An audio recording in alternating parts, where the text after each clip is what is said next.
ढीली half pant, सिर पर हैट और किसी बॉडम जैसे हाव भाव वाले पोपटलाल ने एक जमाने में फिल्मी दर्शकों को खूब हंसाया, लेकिन अब उन्हें शायद ही कोई याद करता हो। दरअसल रुपहले पर्दे की यही सच्चाई है, जब तक पर्दे पर नजर आते रहो बस तभी लोग याद रखते हैं।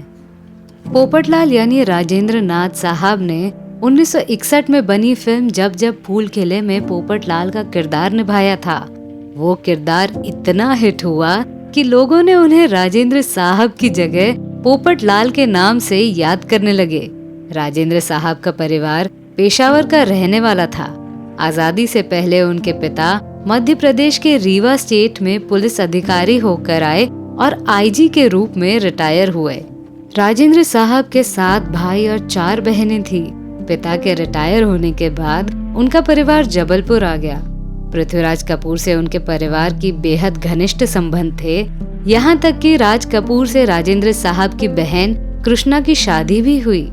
इस शादी के बाद राजेंद्र साहब के भाइयों ने फिल्मों में भविष्य तलाशना शुरू किया।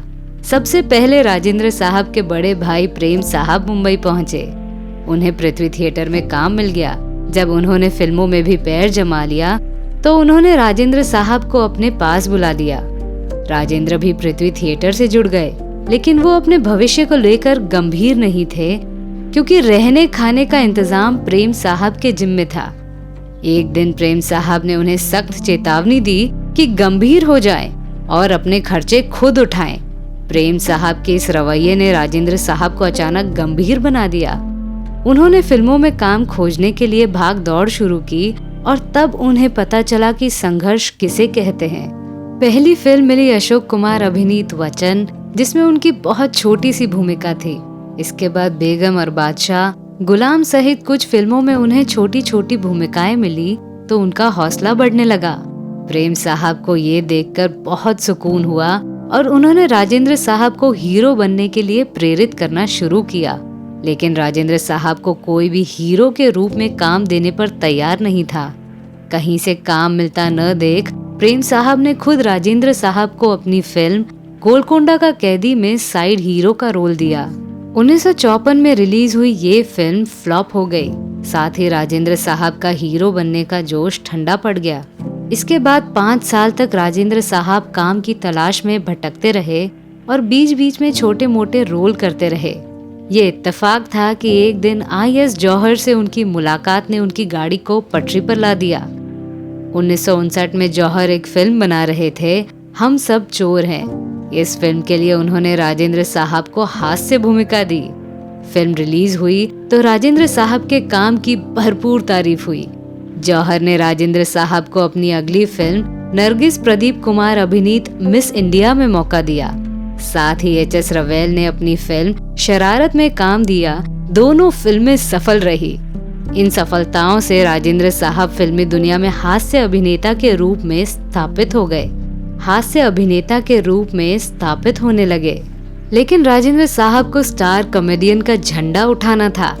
इसका मौका मिला उन्हें फिल्म दिल दे के देखो में। इस फिल्म के बाद राजेंद्र साहब की जिंदगी में बड़ा बदलाव ये आया कि पहले उन्हें काम मांगने जाना पड़ता था, अब काम खुद उनके पास आने लगा।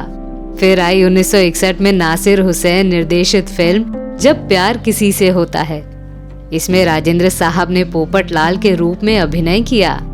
अजीब कपड़े पहने बेहद मॉडर्न इंसान के रूप में राजेंद्र साहब को बहुत प्रशंसा मिली। नासिर का हास्य बोध बहुत अच्छा था। उन्होंने राजेंद्र साहब से इतना जबरदस्त काम लिया कि पोपटलाल राजेंद्र साहब के नाम से जुड़ गया। यही नहीं, उनको ऑफर मिले कि वो पोपटलाल के रूप में स्टेज शो करें। ऐसे शोज को अपार लोकप्रियता मिलने लगी।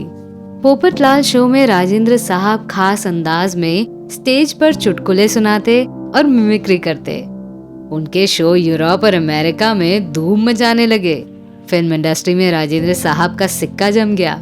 1969 में उन्होंने गुलशन कृपलानी से शादी कर ली। फिल्मों में राजेंद्र साहब की व्यस्तता बढ़ती गई, लेकिन तभी एक कार दुर्घटना में वो बुरी तरह से जख्मी हो गए। लंबे समय तक बिस्तर पर पड़े रहने की वजह से उन्हें फिल्मों में काम मिलना कम हो गया। फिर भी उन्होंने पंजाबी, भोजपुरी और दक्षिण भारतीय फिल्मों में भी काम किया। महमूद, जॉनी वॉकर, मुकरी, केशटू मुखर्जी जैसे दिग्गज हास्य अभिनेताओं के दौर में राजेंद्र साहब ने अपनी मेहनत से अलग स्थान बना लिया। 1974 में उन्हें फिल्म बनाने की सूझी। बरसों से इंडस्ट्री में काम करने के बावजूद उन्हें लोगों को पहचानना नहीं आया था। इसके अलावा उन्होंने अभिनय के अलावा कभी फिल्म निर्माण की बारीकियों पर ध्यान ही नहीं दिया था। उन्हें तो अपनी साख और संबंधों पर भरोसा था। रणधीर कपूर और नीतू सिंह को लेकर उन्होंने फिल्म ग्रेट क्रैशर शुरू की, लेकिन जल्द ही राजेंद्र साहब भारी कर्जों में डूब गए। उसी दौर में हास्य अभिनेताओं के लिए फिल्मों में स्थान कम होना शुरू हो गया था। कर्ज निपटाने के लिए उन्हें जी तोड़ मेहनत करनी पड़ी, फिर भी कर्ज नहीं निपट रहा था। ऐसे आड़े समय में बड़े भाई प्रेम साहब ने फिर साथ दिया। निर्माता बनने के सपने ने राजेंद्र साहब को बुरी तरह से तोड़ दिया। कुछ दिनों बाद राजेंद्र साहब ने फिल्मों में अभिनय की दूसरी पारी शुरू की।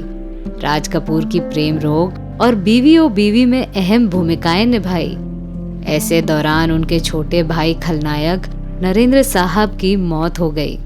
नरेंद्र को वो बहुत प्यार करते थे। उनकी मौत के बाद राजेंद्र साहब की दुनिया से जी उचट हो गया।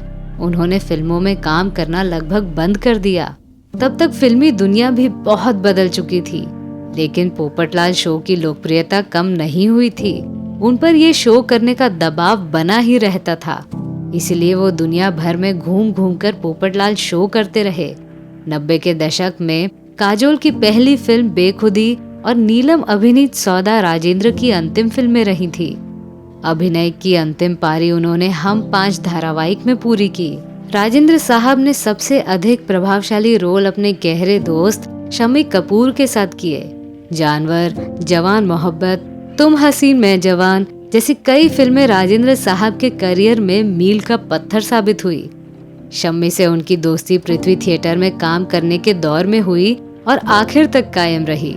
इसके अलावा दरबारा स्कूल रीवा के अपने सहपाठी कांग्रेस नेता अर्जुन सिंह से भी उनके रिश्ते बने रहे। कॉमेडियन के रोल का सारा श्रेय लेखकों को देने वाले राजेंद्र साहब दुखी होकर बताते हैं कि जब से कॉमेडियन की जगह हीरो को दे दी गई, हास्य अभिनेताओं के पास काम ही नहीं बचा। एक बेटी और एक बेटे के बाप राजेंद्र साहब कई साल से अपना ज्यादातर समय घर पर ही बिता रहे थे। कुछ समय से उन्हें सांस लेने में तकलीफ होने लगी थी। 175 से ज्यादा फिल्मों में काम करने वाले इस अभिनेता ने 13 फरवरी 2008 को जब मुंबई में अंतिम सांस ली, तो उनकी मौत अहम खबर तक नहीं बन सकी।